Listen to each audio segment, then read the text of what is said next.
मुंह एक बार दिखाओ। बच्ची का शरीर में कोई कपड़ा नहीं था, पैर दोनों राइट एंगल में मिला गया, चश्मे को कूटा गया जिसकी वजह से आंखों से खून निकल गया, गले में गला दबाकर मारा गया।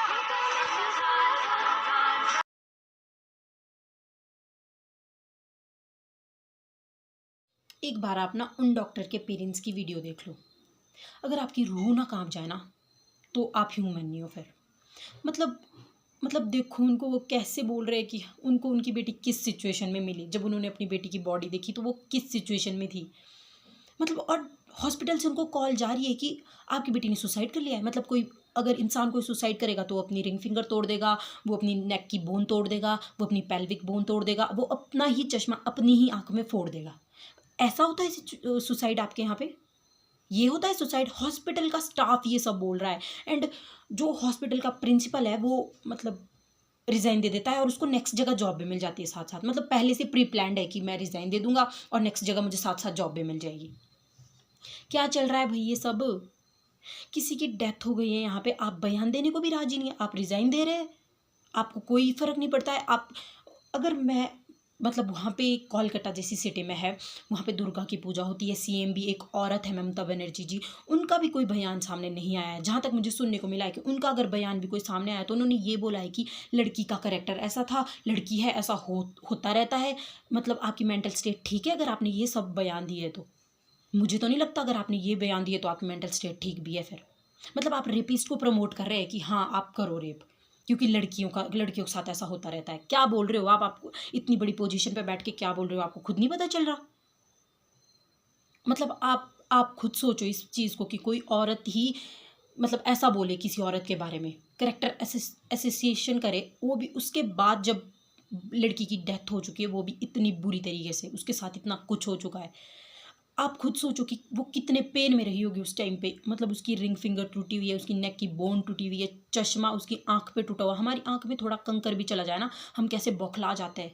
उस लड़की पे क्या बीती होगी उस टाइम पे, कितनी पेन हुई होगी उसको, हम इमेजिन भी नहीं कर सकते उस चीज़ को। उसके पेरेंट्स को कॉल करके बुलाया जा रहा है, सुसाइड कर लिया, उसके बाद उनको 3 घंटे बाद मिलने दिया जा रहा है उससे, 3 घंटे बाद, और वो भी उसकी बॉडी की जो हालत थी वो देखने लायक नहीं थी। इतने क्या हो गया है लोगों को? मुझे तो नहीं समझ आता। ह्यूमैनिटी बिल्कुल बची ही नहीं है, ख़त्म हो चुकी है क्या? बिल्कुल। एविडेंस बता रहे हैं कि हाँ वो 3 से 4 लोगों का मिनिमम 3 से 4 लोगों का काम है वो, नहीं तो मैक्सिमम तो 10 भी हो सकते हैं। जिस हिसाब का तो सीमन मिला है उस हिसाब से तो वो लोग 10 भी हो सकते हैं। तो अगर एविडेंस ये बोल रहे हैं कि 3 से 4 लोग, आप एक को पकड़ के बोल रहे हो कि ये है, ये मुजरिम है, इसको अंदर कर दो, वो खुद भी बोल रहा है मुझे फांसी दे दो। ऐसा कौन सा विक्टिम है कि वो खुद बोल रहा है कि मुझे फांसी दे दो, ये हो जाएगा, वो हो जाएगा? साफ साफ पता चल रहा है कि किसी ना किसी पॉलिटिशियन का इसके पीछे हाथ है, या किसी ना किसी बड़े आदमी का इसके पीछे हाथ है। तभी जो गुनहगार असली है उनको बचाया जा रहा है, जो नहीं है उनको प्रेशर या कुछ भी करके उनको इसमें डाला जा रहा है कि तुम अपना इसका कबूल कर लो इस चीज़ को। और सारी चीज़ों के बावजूद कोई पॉलिटिशियन आगे नहीं आ रहा है कि उनकी हेल्प करे, या किसी चीज़ को वो इस चीज़ में शामिल हो, प्रोटेस्ट में शामिल हो, जस्टिस के लिए शामिल हो। नहीं, जब वोट मांगने होते हैं तब आप लोग सामने आते हैं, तब आप सारे वादे करते हैं। इस टाइम पे आपको कुछ नहीं नज़र आ रहा है। किसी की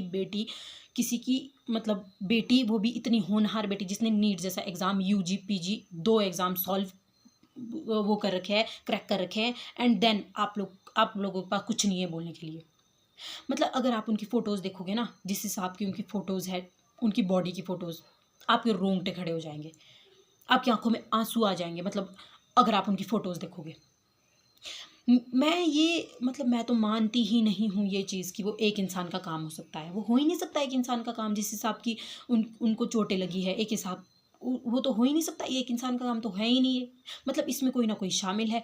और जो प्रोटेस्ट करने से वो कुछ नहीं होगा, क्योंकि प्रोटेस्ट करने से क्या होता है? प्रोटेस्ट करने से ये होता है कि अब उत्तराखंड में भी एक नर्स का रेप हो गया। वो अपने घर से अपने जॉब से वापस अपने घर को जा रही थी तो उनके साथ रेप हो गया।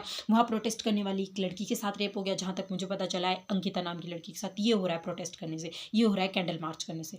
मेरे हिसाब से तो प्रोटेस्ट उनके घर के बाहर करो। जब आपको पता है कि कौन है मुजरिम, उनके घर के बाहर जाओ, प्रोटेस्ट करो, और बाहर आता है ख़त्म कर दो। कितनों के ऊपर केस होगा? अब भी उनके ऊपर भी तो केस ही चलने वाले हैं। अगर वो पकड़े भी गए, अगर वो कबूल भी कर लेते हैं, उनके ऊपर लंबे लंबे केस चलेंगे। कुछ नहीं है, क्योंकि इंडिया का संविधान ही ऐसा है, ऐसा ही चलेगा यहाँ पे। यहाँ पे किसी मुजरिम को यहाँ पे कोई सजा नहीं मिलती है। यहाँ पे जिसकी डेथ होगी ना, उस बंदे की जो पेन है ना, वो कोई बेयर नहीं करेगा, कोई मुजरिम बेयर नहीं करेगा यहाँ पे। जब तक हम जैसे लोग प्रोटेस्ट करेंगे कैंडले लेके, तब तक कुछ नहीं होने वाला है यहाँ पे। सोशल मीडिया में पावर है, मैं मानती हूँ इस चीज़ को, जानती भी हूँ अच्छे से, लेकिन कितने दिन, 10 दिन, 20 दिन, 30 दिन, इतना ही लोग याद रखते हैं, बाकी इससे ज़्यादा कोई याद नहीं रखता है। ये हमने बहुत सारे केस में देख लिया है, बट कुछ नहीं होता है फिर भी। मुझे ये नहीं समझ आता है कि लोग इतने निर्दयी कैसे हो गए आजकल, मुझे नहीं पता चलता। मुझे पता है मेरे कोई ज़्यादा फॉलोअर्स नहीं है, ज़्यादा सब्सक्राइबर्स नहीं है, कुछ नहीं है, लेकिन जितने लोग मुझे देखते हैं, मैं उनको भी मतलब बोलना चाहती हूँ कि मतलब हम जस्टिस चाहिए हमें, लेकिन हमें ऐसी जस्टिस चाहिए कि अगली बार से अगर कोई रेपिस्ट सोचे भी ना रेप करने का, तो उसकी रूह कांप जाए पहले कि मेरा हश्र क्या होगा उसके बाद, रेप करने के बाद। मुझे ऐसी चीज़ चाहिए, ऐसी जस्टिस हमारे को चाहिए। Thank you. और जस्टिस चाहिए, लेकिन ऐसी जस्टिस चाहिए कि अगली बार से कोई रेपिस्ट रेप करने से पहले 1000 बार सोचे। Thank you so much.